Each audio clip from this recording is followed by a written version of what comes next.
This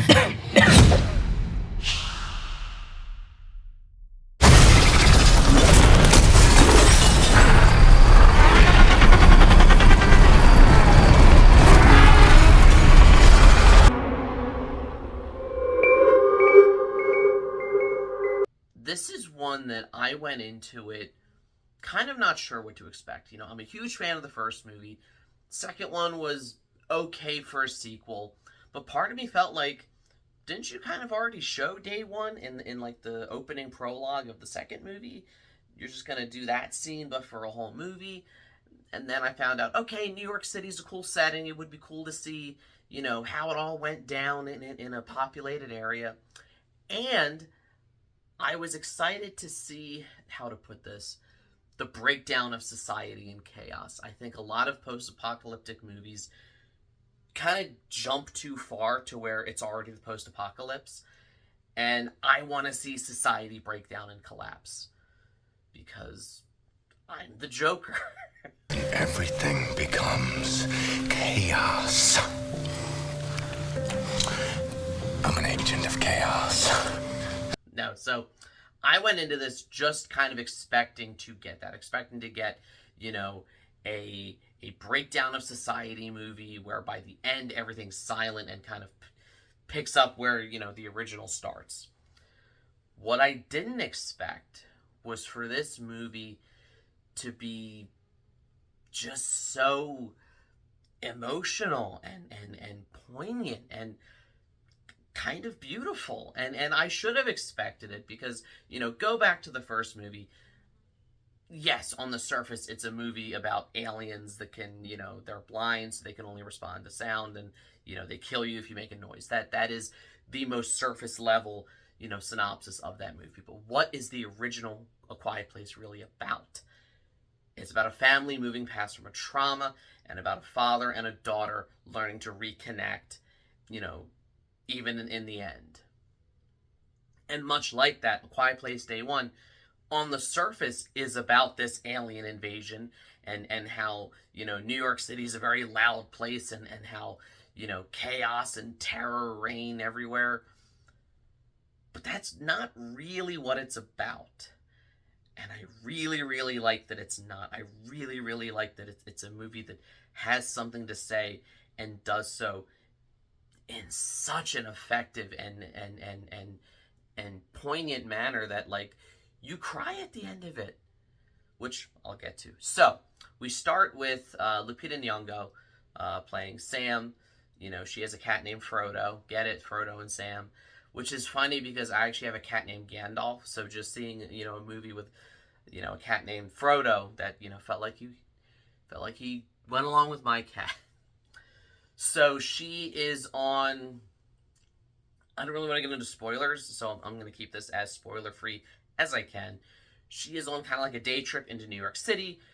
She's just looking to get a good slice of pizza and, enjoy a show. And then this just happens. We've seen it before. The movie wastes no time. It knows that we know the deal. We've seen it in the opening scene of Quiet Place, Part 2, where they just land from the sky and wreak havoc.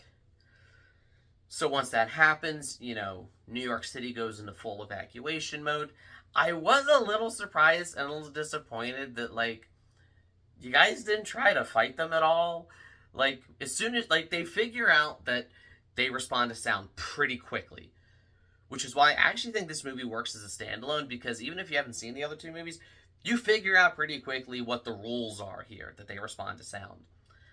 So, I don't know, military, get a giant speaker and blast music, and then have them all congregate in one area, and then just drop a bomb on that one area.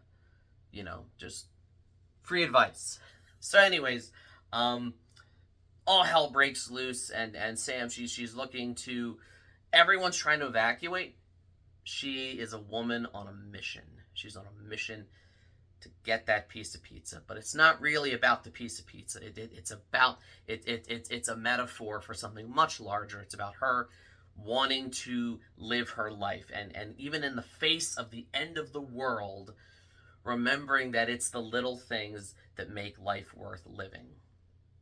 So she randomly meets up with this guy named Eric, played by Joseph Quinn. Eddie from Stranger Things. Complete opposite role here. In Stranger Things, he was kind of loud. He was a little obnoxious, but in a fun way, very jovial, very upbeat. He was a rocker. And, this character, much more timid, much more mild mannered. He himself is kind of lost, and he kind of joins Lupita Nyong'o's character in her mission, because I think he has this like aimless lack of purpose, and this mission to find the perfect slice of pizza in New York, despite the end of the world, is something to do, and it's something for him to kind of hone in on and focus on. I really really like the chemistry between them. It's entirely platonic, but I love the way that this movie shows two strangers, randomly meeting, at the end of the world, and kind of, finding a love and respect for one another, to the point that, they're best friends by the end of it, who will do anything for the other one in a very, very short amount of time. And, they're from completely different walks of life. And it works. I love aside from, all the extras in the background running around, it's a very small cast. Jimon Honsu is back as Henry from Quiet Place Part 2. He's not, he's in it. If you're waiting for, like, something to, like, connect back if you're waiting for, like, the aha moment, like, that's why he's in it. That's why it connects back to the other one. It doesn't really happen. He's kind of just there, but I like that he's there because it keeps with the consistency of this universe. And I like that this movie doesn't feel the need to, like, force itself to connect to the other ones. Its primary goal is just telling the good story and having little references here and there when needed. So they go on this mission. Yes, it is a cat in danger movie. There's of course they do it for the animal lovers. They put Frodo the cat, with these aliens running around. So everything, you're like, oh no, not the cat. I can't tell you if the cat lives or not. I told you I wasn't going to spoil it. You're just going to have to watch the movie to see. All right, I'm not going to spoil that. At its core, though, like I was saying, this movie is not really about an alien invasion. It's about living your life while you still have the time. So many of us, worry about the big crazy stuff. We worry about, what if an asteroid hits the Earth?